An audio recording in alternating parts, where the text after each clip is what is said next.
বাংলাদেশের দ্বাদশ জাতীয় সংসদ নির্বাচনের 299 আসনে ভোট গ্রহণ সম্পন্ন হয়েছে। রোববার সকাল 8টা থেকে বিকেল 4টে পর্যন্ত বিরতিহীনভাবে ভোট গ্রহণ চলে। অনিয়মের কারণে 7টি কেন্দ্রে ভোট বাতিল হয়েছে।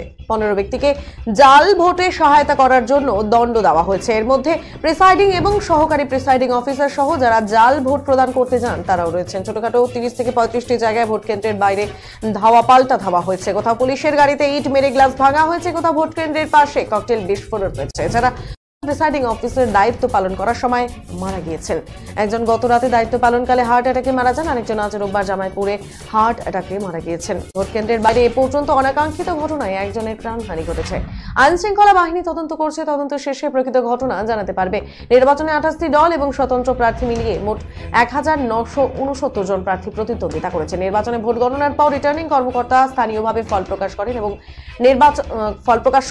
এবং নির্বাচন কমিশন থেকে কেন্দ্রীয়ভাবে ফলাফল প্রকাশ করা হবে। এসব তথ্য নিশ্চিত করেছে ইসি সচিব মোহাম্মদ জাহাঙ্গীর আলম।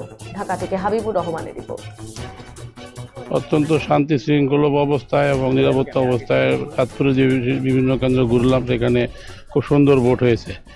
এখন বর্তমানে যে শাহবাজপুর স্কুলে, যে সামনে প্রাইমারি স্কুলে আছি, সেখানেও দেখলাম যে অত্যন্ত শান্তিপূর্ণভাবে শৃঙ্খলভাবে ভোট হচ্ছে। এবং ধন্যবাদ। আমরা সকাল থেকে আসলে সকাল 8টা থেকে আমরা এই বিভিন্ন কেন্দ্রে, চাঁদপুরের বিভিন্ন কেন্দ্রগুলো আমরা পর্যবেক্ষণ করতেছি এবং পর্যবেক্ষণে যেটা দেখছি আমরা, ভোটার উপস্থিতি খুবই কম।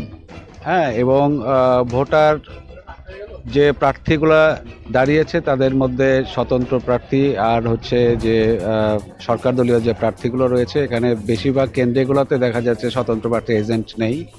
এজেন্ট তাছাড়া আরও দেখা যাচ্ছে যে তাহলে